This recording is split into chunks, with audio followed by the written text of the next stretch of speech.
제2장 세월호는 어떻게 침몰했는가. 1. 불안한 출항. 세월호는 승객의 안전을 보장할 수 없는 위험한 상태로 출항했다. 4월 15일 세월호에 오른 승객 443명은 세월호가 중고 선박으로 수입되어 여객선으로 증개축하는 과정에서 무게중심이 높아지고 보건성이 취약해진 사실을 알지 못했다. 출항 당일 적정한 적재량보다 한참 많은 화물이 불안한 상태로 적재된 채 함께 제주로 향하고 있다는 사실도 알지 못했다. 승객들은 안전한 운항을 위해 닫혀 있어야 하는 수밀문과 맨홀이 모두 열린 상태였다는 사실도 알지 못했다. 승객들은 청해진 해운에서 세월호를 이렇게 불안한 상태로 출항시켰다는 사실을 알지 못했다.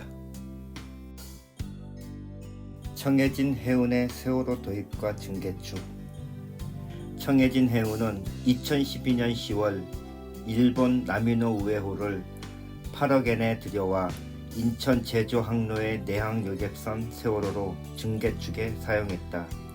1999년부터 인천 제주 항로를 독점해온 청해진 해운은 2003년부터 오하모나호를 월, 수, 금요일에 운항했으나 항로를 복선으로 운항하기 위해 그리고 오하마나호에 선령이 다하면 이를 대체하기 위해 일본 나미노 우에호를 사들였다.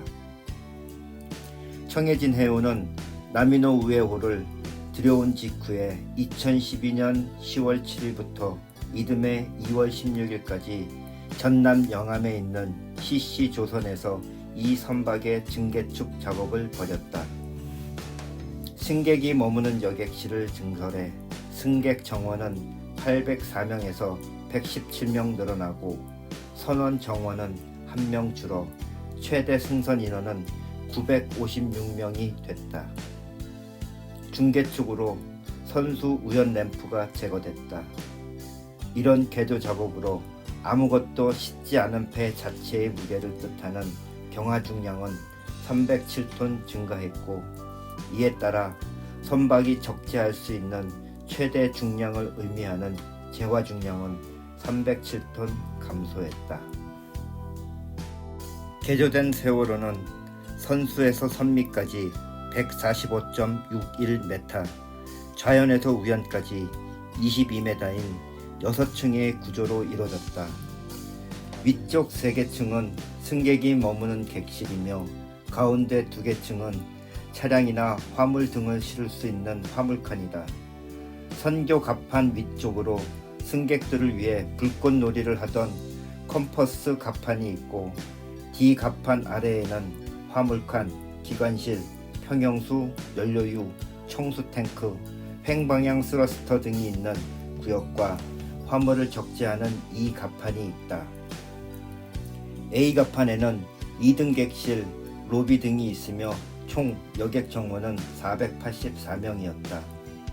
B 갑판에는 3등 객실, 2등 객실, 매점, 노래방, 로비, 식당, 주방, 선원 침실, 운전자 객실 등이 있었고 B 갑판의 총 여객 정원은 426명이었다. C 갑판은 선수 갑판과 개방된 화물 적재 구역 그리고 화물칸, 선미 갑판으로 구성되었다. 선수 쪽에는 베이 닻을 올리고 내리는 양묘기 등 개선 시설과 선서 마스트가 있었다. 화물칸 뒤 선미 쪽에는 C 갑판과 B 갑판 사이에 승용차를 적재하는 공간인 트윈 갑판이 있었다. 세월호의 1층 격인 D 갑판에는 선수 창고와 화물칸, 선미 창고가 있었다. 화물칸 내 화물은 선미에 있는 램프를 통해 D 갑판으로 들어왔다. 화물차 및 일반 화물은 주로 D 갑판에 싣고 승용차는 차량 이동용 경사로를 통해 C 갑판으로 옮겨 실었으며 일부 좌파 등은 D 갑판의 화물 승강기를 통해 E 갑판에 적재됐다. 건현 갑판인 D 갑판은 무리 압력으로 인한 침수, 누수를 방지할 수 있는 수밀 구조를 갖추고 있었다. 선박의 하부 구조는 해수와 접하는 외판이 물이 새지 않도록 수밀이어야 한다. 또 일부 구역이 침수되더라도 다른 구역으로 물이 퍼지는 것을 막아 배가 오랫동안 떠 있을 수 있게 수밀 격벽도 일정 간격으로 설치해야 한다. D갑판의 아래쪽 공간에는 선수 피크 평형수 탱크, 1번 평형수 탱크, 선수 횡방향 스러스터실, 2번 평형수 탱크, 3번 평형수 탱크, 힐링 탱크, 1번 연료유 탱크, 2갑판 화물칸, 기관실, 보조기관실, 축실, 2번 청수 탱크, 선미 횡방향 스러스터실, 타기실 등이 있었다. 기관실, 보조기관실 및 축계실 각 격벽에 있는 출입문은 수밀문으로 구성되어 있었다. 이 갑판 아래쪽에는 4번과 5번 평형수 탱크, 1번 청수 탱크, 핀 안정기실, 2번 연료유 탱크 등이 있었다. 하지만 개조 이후 세월호는 많이 바뀌었다. 선미부에 전시실을 새로 짓고 객실을 증설해 승객 정원이 기존 840명에서 956명으로 116명이 늘어나면서 이로 인해 여러 시설도 새롭게 설치되었다. 그러면서 선박의 무게는 239톤이 증가했고 무게 중심이 최소 60cm가량 높아진 것으로 평가됐다. 이에 따라 세월호는 경하 중량이 늘어나면서 만재 배수량을 일정하게 맞추기 위해 재화 중량을 줄여야 했고 줄어든 재화 중량만큼 선박 평형수 적재량을 늘려 상시 적재해야 했다. 늘어난 평형수 적재량은 세월호의 안전을 위해 반드시 지키고 출항 전에 확인했어야 했다. 증개축한 결과 세월호의 보건성은 전반적으로 일본 선박 건조 당시보다 취약해졌다. 이는 세월호 선박 검사 과정에서도 일찍이 확인됐다. 세월호처럼 중고로 들여온 배는 국내에서 다시 선급의 심사를 받아야 한다. 2012년 10월 6일 일본에서 출항한 세월호는 곧장 목포에 있는 CC 조선소에 도착해 증개축하고 인테리어 공사를 시작했는데 증개축 작업 도중에 목포 외항부두에서 한국 선급의 경사시험을 받았다. 한국 선급의 경사시험에서는 증개축 이후 세월호의 경하 중량이 일본에서 건조된 당시 선박의 5,926톤보다 187톤 늘어난 6,113톤으로 무게중심은 11.27m에서 약 51cm 더 높아진 11.777m인 것으로 계산됐다. 무게중심이 높아졌다는 것은 그만큼 선박이 물 위에서 기울다가도 제자리로 돌아가는 보건성이 취약해졌음을 의미한다. 하지만 한국 선급의 경사시험이 제대로 시행되지 않았다는 문제점이 감사원과 선처조사위원회 조사 결과에서 각각 확인됐다. 2014년 10월 감사원 조사 결과 경사시험 당시에 경하 중량을 계산할 때 누락된 중량을 추가로 확인했다. 감사원은 경사시험 계산 오류를 수정하고 추가로 확인된 중량을 보정한 결과에서 세월호의 경하 중량을 6,213톤으로 무게중심을 11.889m로 다시 수정했다. 이를 통해 무게중심은 일본 선박 건조 당시보다 약 62cm나 더 높아졌다는 사실이 드러났다. 2018년 선조위가 인양된 세월호 선체를 대상으로 조사한 결과에서 또다시 누락된 중량이 추가로 확인돼 세월호의 경하 중량은 6,233톤으로 수정됐으며 이에 따라 무게중심도 다시 조정됐다. 선조위 열린한 보고서는 세월호의 무게중심을 일본 선박 건조 시 승인된 것보다 64.2cm 더 높아진 것으로 계산했으며 내인설 보고서는 83.2cm 더 높아진 것으로 계산했다. 계산 결과는 각기 달랐지만 세월호의 경하 중량은 증개축으로 300톤가량 늘어났고 그로 인해 무게중심은 상승했다는 사실만은 분명하다. 게다가 감사원과 세월호 선체조사위원회에서 발견한 누락된 중량을 고려하지 않더라도 세월호는 한국 선급에서 승인한 99척의 여객선 중 유일하게 평형수와 화물 무게를 제외한 경하 중량 상태의 메타센터가 무게중심보다 낮았다. 이는 선저 평형수 탱크에 평형수를 넣지 않은 상태에서는 보건성이 매우 취약해 스스로 직립할 수 없는 상태였음을 의미한다. 4월 15일 출항 당일의 세월호. 4월 15일 세월호는 어떤 상태로 인천항에서 출항했을까? 선박의 보건성과 화물 적재 상태, 그리고 순밀문의 관리 상태는 세월호 침몰 원인을 수사하거나 조사한 여러 기관이 주목하며 1차 조사 대상이 되었다. 선박 보건성은 어떠했나? 출항 당일 세월호가 어떠한 상태로 운항했는지, 특히 그 선박 보건성의 상태는 어떠했는지에 대한 평가는 선체조사위원회의 조사에서 크게 두 갈래로 엇갈렸다. 출항 당일 세월호의 보건성을 정확하게 계산하는 데에는 여러 측면에서 한계가 있었다. 출항 당일 세월호의 실제 상태를 지금 와서 정확하게 확인할 방법은 없기 때문이다. 따라서 출항 당일 세월호의 보건성을 계산하려면 출항 당시의 여러 기록과 인양한 세월호에서 확인된 증거들을 바탕으로 당시 화물과 연료, 평형수, 청수의 양을 추정하여 계산해야 했다.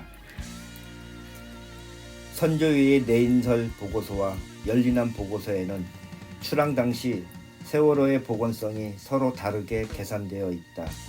내인설 보고서에는 GM 0.724m, G0M 0.406m로 열린함 보고서에서는 GM 0.74m, G0M 0.62m로 계산되었다.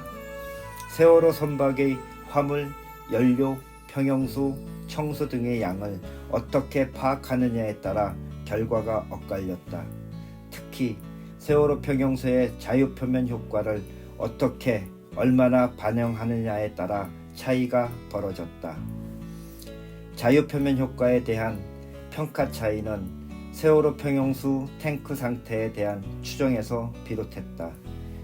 내인설은 4번, 5번 평형수 탱크가 95% 정도만 찼을 것으로 판단하고 자유표면 효과가 크다고 보아 출항 당시의 세월호 보건성을 G0M 0.406m로 계산했다. 이런 근거를 바탕으로 내인설은 4월 15일 세월호는 출항하지 말았어야 한다고 판단한다. G0M이 0.5m 이하일 때는 다른 선박과 마주쳐 피하거나 변침점에서 대각도로 타각을 사용할 경우 배의 횡경사가 커져 전도할 위험이 있기 때문이다 라는 견해를 제시했다. 이와 다르게 열린함은 평형수 탱크가 98% 이상 찼을 것으로 판단했으며 또한 자유표면 효과를 줄여주는 내부재가 설치된 평형수 탱크 구조를 감안해 계산하면 출항 당시의 세월호 보건성은 G0M 0.62m로 추정된다고 밝혔다. 세월호 선박의 초기 보건성에 대한 합동수사부와 해양안전심판원, 세월호 특조위, 그리고 선체조사위원회의 내인설과 열린함의 평가를 모아 정리하면 대체로 GM은 0.609m부터 0.857m까지 대략 0.25m의 편차를 보였으며 평형수의 자유표면 효과를 반영한 G0M은 0.405m부터 0.627m까지 대략 0.22m의 편차를 보였다. 4월 16일 오전 사고 당시 세월호의 보건성은 출항 때보다 감소했다. 항해하면서 연료와 청소를 많이 사용해 배의 전체 무게가 변화할 때 무게중심과 보건성도 함께 바뀐다. 사고 당시 세월호의 보건성은 이전 여러 기관이 조사해서 GM 0.626에서 0.73m, G0M 0.306에서 0.62m로 약간의 차이를 보이며 평가되어 왔다. 사참위는 새롭게 확인된 세월호 경사시험 결과와 1번, 4번 평형수 탱크 적재 가능성 등을 반영하여 보건성 값을 다시 계산했다.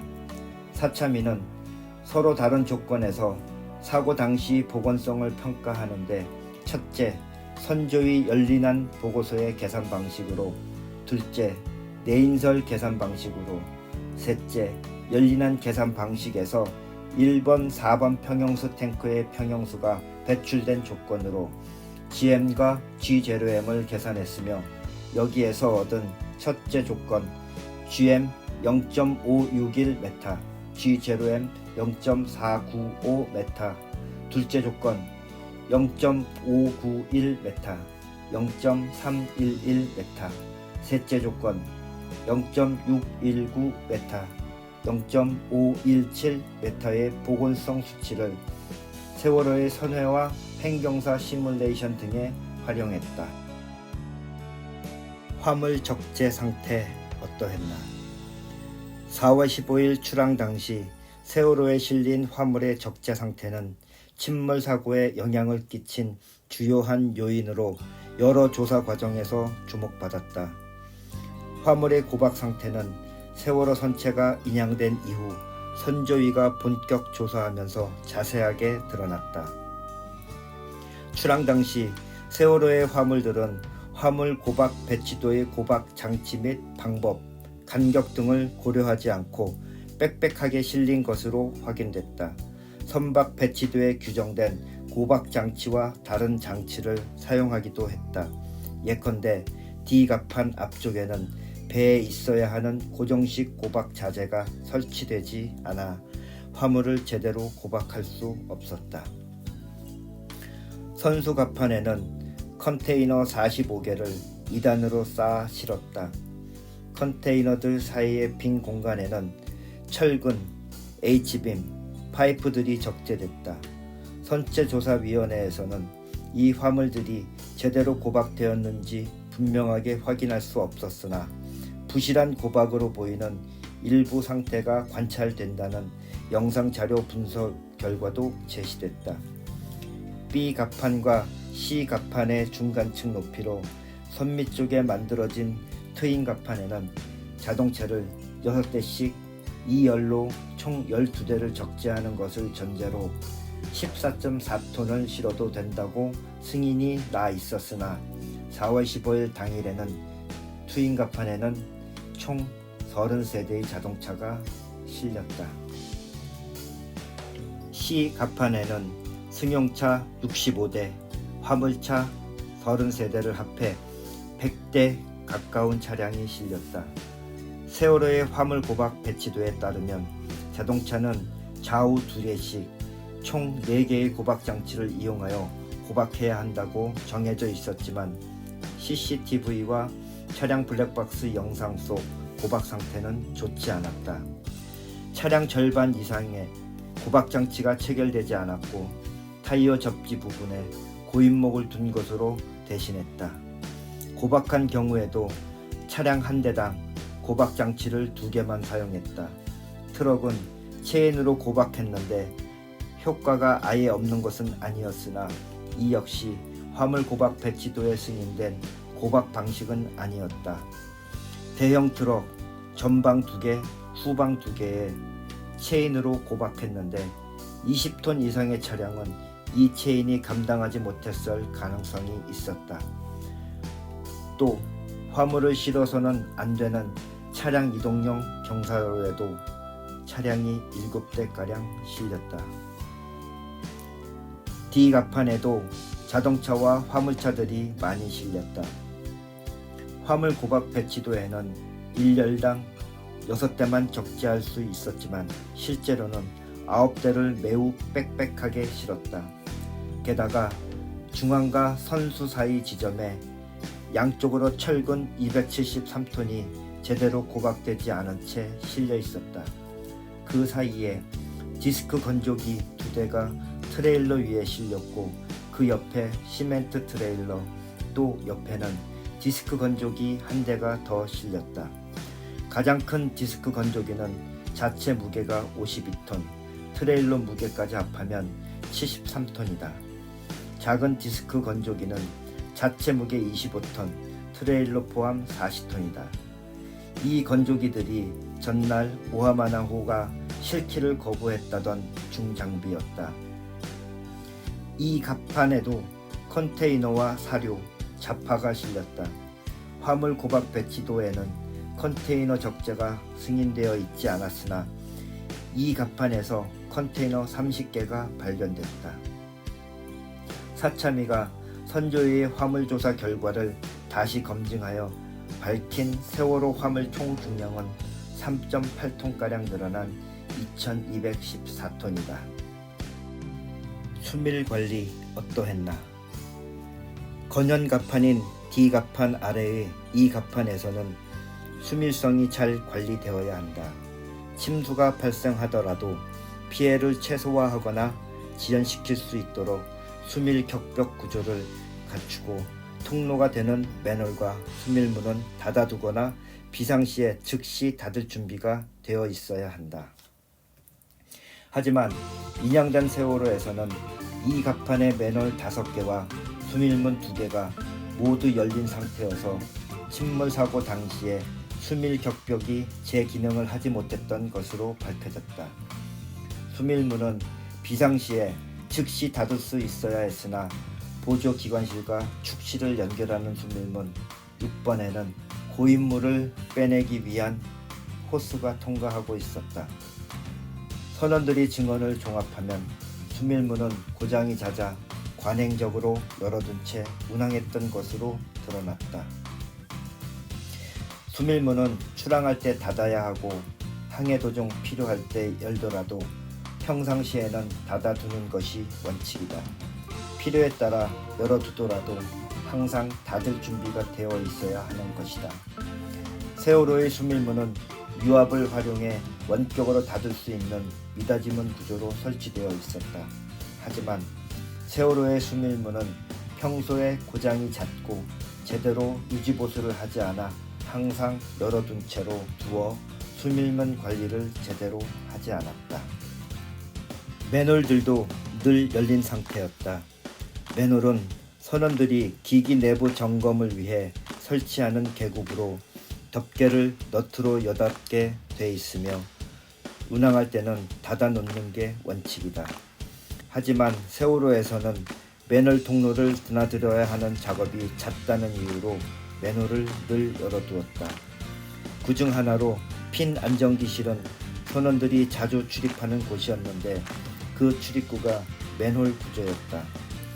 2013년 9월 핀 안정기를 원격 조정하는 기능이 고장나고 부품이 없어 수리하지 못하는 상황이 되자 이후에 기관부 선원들이 선장이 지시에 따라 수작업으로 핀 안정기를 접고 펴야 했다.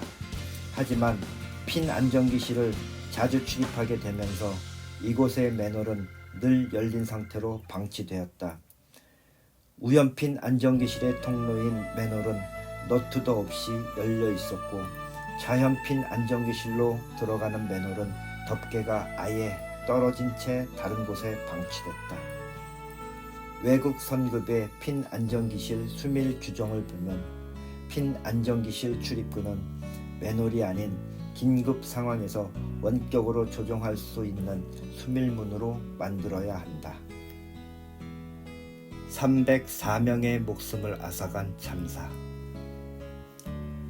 연안여객선 세월호는 4월 15일 밤 9시경 인천항에서 출항해 제주로 향했다. 세월호에는 승객 443명과 선원 및 승무원 33명을 비롯해 모두 476명이 타고 있었다. 승객 가운데에는 제주로 수행여행을 가던 안산 단원고 학생 325명이 있었다. 출항 전 여객선 안전점검 보고서 서류에는 일반 화물 657톤이 실렸다고 보고됐으나 실제로는 적정 화물량을 훨씬 넘긴 2214톤의 화물이 고박 상태도 허술한 채 실려 있었다. 보고서의 점검 사항에는 선체 상태, 기관 상태, 통신 상태, 화물 적재 상태, 선박 흘수 상태, 구명 설비 상태 등이 모두 양호로 표기되었다. 4월 16일 아침까지 순항하던 세월호가 전라남도 진도군 조도면 서거차도 부근에 이르렀을 무렵 사고가 일어났다. 오전 8시 48분 무렵 세월호는 오른쪽으로 빠르게 돌면서 왼쪽으로 기울기 시작했다. 배가 기울자 구명조끼를 입고 선내 대기하라는 안내 방송이 나오고 있었다. 8시 55분이 되어서야 세월호 항해사는 제주해상교통관제 VTS 센터에 조난 신고를 했다. 101분이 지난 10시 30분 무렵에 세월호는 뱃머리만 남기고 물에 잠겼다. 세월호 침몰 사고는 476명 탑승자 가운데 304명의 생명을 앗아갔다. 단원고 학생 250명이 사망하고 75명이 살아남았다. 해양경찰의 구조활동은 참사의 피해 규모를 줄이는 데 도움이 되지 못했다. 생존자 172명 가운데 절반 이상은 해양경찰보다 늦게 도착한 어선 등 민간 선박에 의해 구조됐다. 세월호는 2017년 3월 23일 침몰한 지 1073일 만에야 인양되어 물 밖으로 다시 모습을 드러냈다.